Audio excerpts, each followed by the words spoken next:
یعقوب بن عبد الرحمن القاری اور عبدالعزیز بن ابی حازم نے ابو حازم سے، انہوں نے حضرت سہل بن سعد ساعدی رضی اللہ تعالیٰ عنہ سے روایت کی، کہا ایک خاتون رسول اللہ صلی اللہ علیہ وسلم کی خدمت میں حاضر ہوئی اور عرض کی، اے اللہ کے رسول صلی اللہ علیہ وسلم، میں اپنی ذات آپ کو ہبہ کرنے کے لیے حاضر ہوئی ہوں۔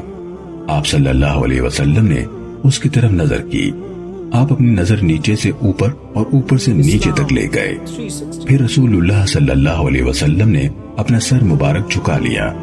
جب عورت نے دیکھا کہ آپ نے اس کے بارے میں کوئی فیصلہ نہیں کیا تو وہ بیٹھ گئی۔ اس پر آپ کے صحابہ میں سے ایک آدمی کھڑا ہوا اور عرض کی، اے اللہ کے رسول، اگر آپ کو اس کے ساتھ شادی کی ضرورت نہیں تو اس کی شادی میرے ساتھ کر دیں۔ آپ صلی اللہ علیہ وسلم نے پوچھا، کیا تمہارے پاس حق مہر میں دینے کے لیے کوئی چیز ہے؟ اس نے جواب دیا، اللہ کی قسم، اللہ کے رسول کچھ نہیں ہے۔ آپ صلی اللہ علیہ وسلم نے فرمایا، اپنے گھر والوں کے پاس جاؤ، دیکھو تمہیں کچھ ملتا ہے۔ وہ گیا، پھر واپس آیا اور عرض کی، نہیں، اللہ کی قسم، مجھے کچھ نہیں ملا۔ تو رسول اللہ صلی اللہ علیہ وسلم نے فرمایا، دیکھو چاہے لوہے کی انگوٹھی ہو۔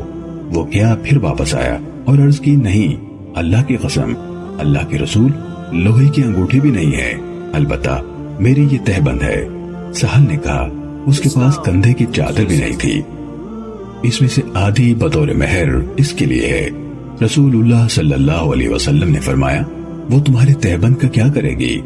اگر تم اسے پہنو گے تو اس کے جسم پر اس میں سے کچھ نہیں ہوگا، اور اگر وہ پہنے گی تو تم پر اس میں سے کچھ نہیں ہوگا۔